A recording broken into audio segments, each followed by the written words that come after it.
बहुत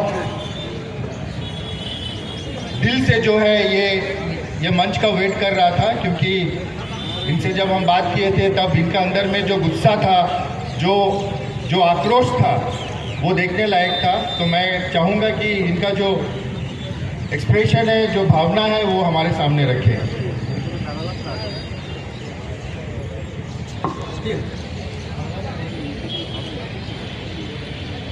ठीक है, भाई जो है बांग्ला में बोलना चाहेंगे। সম্প্রতি আমাদের পার্শ্ববর্তী দেশ বাংলাদেশে যে একটি নৃশংস হত্যাকাণ্ড ঘটেছে, আমাদেরই ভাই, আমার আপনার ঘরের ছেলে দীপুচন্দ্র দাসকে যেভাবে জ্যান্ত পুড়িয়ে মারা হয়েছে, তার বিরুদ্ধে সোচ্চার হওয়ার জন্য আমরা আজ এখানে সবাই মিলে একত্রিত হয়েছি। তো আমি সবার প্রথমেই, যেহেতু আমাদের এটা আজকের এই প্রোটেস্টের মাধ্যম দিয়ে আমরা শ্রদ্ধাঞ্জলি জ্ঞাপন করব, আমি প্রথমে সবার কাছে রিকোয়েস্ট করবো একটু উঠে দাঁড়াতে, তার প্রতি শ্রদ্ধা জ্ঞাপনের জন্য 1 মিনিট নীরবতা পালন করব। তো কেউ একটু স্টপওয়াচ চালু করে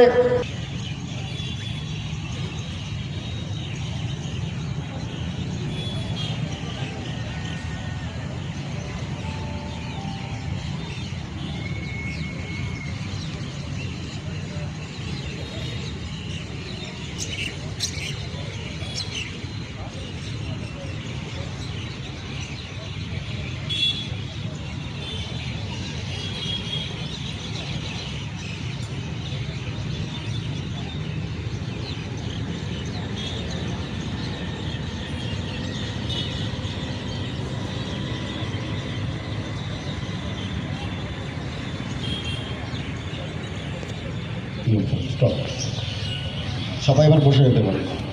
তো আমার কথাগুলো হয়তো এখন যেগুলো বলবো একটু কড়া ভাষাতেই বলবো, অনেকের হয়তো খারাপও লাগতে পারে।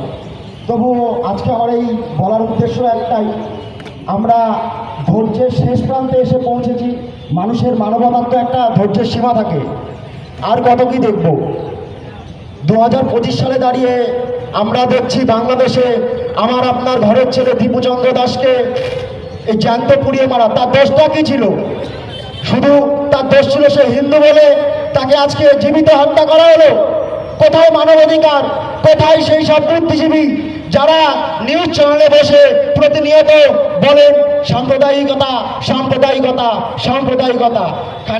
কিছুদিন আগে আমাদের কলকাতার ব্রিগেড ময়দানে 5 লক্ষ কণ্ঠে একটি গীতা পাঠের অনুষ্ঠান আয়োজন করা হয়েছিল, যেখানে যার উদ্দেশ্য ছিল বিশ্ব শান্তি।